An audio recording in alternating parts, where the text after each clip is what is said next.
Hello buddies, welcome to Raya's vlog. আজকে আমার daily ভ্লগের day 2। সবাইকে গুড মর্নিং। আজকে সবাই জানো আজকে একটা স্পেশাল ডে, শিবরাত্রি। আমার প্রত্যেক বছরের শিবরাত্রি আমি আমার ঘরে কাটাই না, আমি আমার ঘরের ঠাকুরকে জল দিই না, আমি আমার মামা বাড়ি চলে যাই। আমার মামা বাড়ি হচ্ছে তারকেশ্বর, তোমরা সবাই জানো ওটা বাবার ধাম।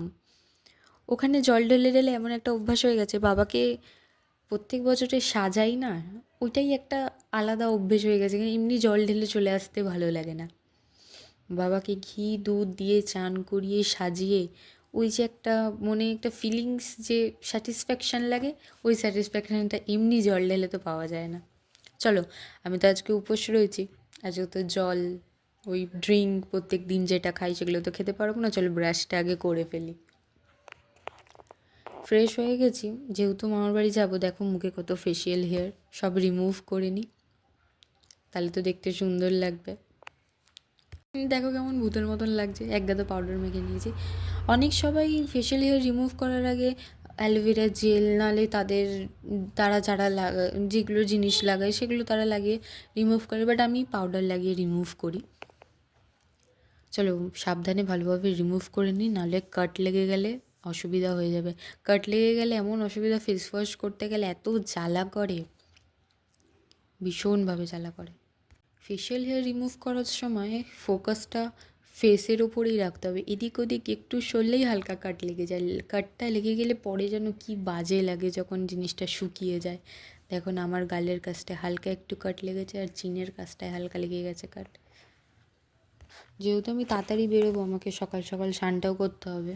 স্নান করতে যাওয়ার আগে চুলটা আমি কালকে রাতে বিনুনি করে রেখেছিলাম, চুলটাকে একটু খুলে একটু ফ্রি হোক চুলটা, সারা রাত তো ব্যথা ছিল, তা একটু পরে গিয়ে শ্যাম্পু করবো। ততক্ষণ আমি আমার প্যাকিংটা করে ফেলি। ওখানে গিয়ে তো শাড়ি পরি প্রত্যেক বছরই, তো শাড়ি বাজ করে ভালোভাবে প্যাকিং করে নিই। যাই 2 দিনের জন্য হয়ে যায় ব্যাগ 2-3টে, এই জন্যই বলে হয়তো আমরা মেয়ে ছেলেদের থেকে অনেকটা আলাদা। এখন যদি ছেলে হতাম কিছুই লাগতো না, একটা প্যান্ট জামা পরে যেতাম, একটা নিয়ে যেতাম, ব্যাস শেষ, চিকচিকি করে নিয়েই চলে যাওয়া যেত। দুটো ব্যাগ করতে হয়। স্নানটা সেরে চলে এসেছি, সকাল সকাল ঠান্ডা জলে স্নান করতে যে কী বিরক্তকর লাগে। চলুন বডি লোশনটা মেখে নিই, না হলে গায়ে এক্ষুনি আঙুল দিয়ে ড্র করলে এক্ষুনি ড্রয়িং হয়ে যাবে গায়ের মধ্যে। শীতটা এখনও তো সেরকমভাবে যায়নি, আর আমার গা হাত পা এত ফালতু স্কিন আমার, কি বলবো। চলুন মেখে নিই। আমি রেডি তো হয়ে গেছি, আমি বেরিয়েও পড়েছি। দেখুন দুটো ব্যাগ। চলুন আবার স্টেশনে গিয়ে দেখা হবে। আসলাম আর ট্রেনটা কেমন চলে গেল, কেমন মাথা গরম হয় বলুন তো, মুখের সামনে থেকে যদি ট্রেনটা চলে যায়। এখন ট্রেনের ওয়েট করছি, ট্রেনটা তো আর আমার জন্য ওয়েট করলো না।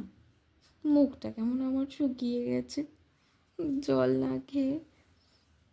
ট্রেনে উঠে পড়ে ভালো জায়গায় তো বসে পড়লাম, কিন্তু এমন জায়গায় বসলাম রোদ আমার ডাইরেক্ট মুখে লাগছে। একে কালো পড়ে রয়েছি, আরও গরমটা লাগছে, আরও বিরক্তকর লাগছে। ফাইনালি আমি আমার গন্তব্যস্থলে চলে এসেছি, লোকনাথ। মামার বাড়িটা হচ্ছে লোকনাথে। তো চলুন যাই মামার বাড়ি গিয়ে পৌঁছে। এসে এতটাই টায়ার্ড হয়ে গেছি, মামিকে বলছি মামি জানলা দরজা সব দিয়ে দাও, আমি একটু শুই। শোবো কি, রাস্তা দিয়ে জলযাত্রী ঝকাম ঝকাম ঝকাম করে জল নিয়ে যাচ্ছে, শুনতেও ভালো লাগে এই ঘন্টার আওয়াজগুলো, ঘুমও সেরকম আসেনি। দেখুন কি ফাইনালি আমি রেডি হয়ে গেছি, মনটা এবার যেন ভালো লাগছে, একটু গিয়ে জলটা ঢেলে আসবো ফাইনালি। এই যে আমার ডালা, এবার চলুন যাই। এই হচ্ছে বাবার সরঞ্জাম রেডি করেছি বাবার পুজোর জন্য, বেলপাতা, দেখুন আরও কত ফল। ভেতরেও তো আর ক্যামেরা নিয়ে যাওয়া যায় না, বকাঝকা করে, তাই জন্য আপনাদেরকে একটু লুকিয়ে চড়িয়ে বাবার ভিডিওটা করে আপনাদেরকে দর্শন করালাম, দর্শন করে নিন। পুজো দিয়ে এখন বাজে প্রায় রাত 2:45 মতন। দেখুন এখনও ভিড় রয়েছে। এটা মনে হয় 2 না 3 পরে আমরা পুজো করলাম, পুজো করে বেরোলাম। ফাইনালি বাড়ি চলে এসেছি, জামা কাপড় ছেড়ে একটু ফ্রেশ হয়ে এবার খেতে বসি। ওখানে তো মিষ্টি খেয়ে উপোসটা ভাঙলাম, এবার খেয়ে ফেলি ছটফট করে। বিশাল খিদে পেয়েছে, ভীষণভাবে খিদে পেয়েছে, ভীষণভাবে। চলুন এবার যাই ঘুমাতে, ভীষণভাবে ঘুম পেয়েছে। প্রায় 3:30 মতন বাজে। আবার আমার পরের ভিডিওতে দেখা হবে। ততক্ষণের জন্যে সুস্থ থাকবেন, ভালো থাকবেন। ভিডিওটা ভালো লাগলে আমাকে সাবস্ক্রাইব করে দেবেন, লাইক করে দেবেন।